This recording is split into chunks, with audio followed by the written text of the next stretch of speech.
Dodi Sudrajat bongkar tarif Mayang saat manggung, kalahkan Denny Caknan. Penyanyi Mayang Luciana Fitri membuat Dr. Richard Lee penasaran dengan penghasilan anak Dodi Sudrajat itu. Dia penasaran dengan penghasilan Mayang yang kerap mendapatkan hujatan dari netizen.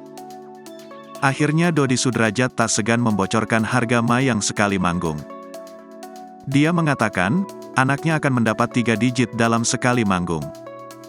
Angka tersebut diperkirakan di atas 100 juta rupiah saat Mayang sekali manggung. Namun sayangnya Mayang tak tahu berapa budget untuk mengundang dirinya tampil di atas panggung. Ia mengaku menyerahkan semua urusan budget kepada Dodi Sudrajat. Kalau urusan budget itu hubungi Dedi, karena Dedi yang udah mengatur semua budget on air, off air, sebut Mayang. Hingga Dodi Sudrajat menjawab bahwa sekali mengundang Mayang maka tamunya harus menyiapkan budget 3 digit.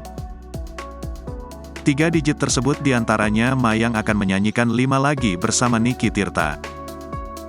Sementara jika hanya mengundang Mayang budget ia biasanya di bawah 100 juta rupiah.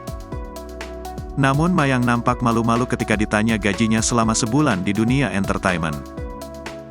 Menurut Mayang, antara dirinya dan Dodi Sudrajat memang sering dihujat oleh netizen.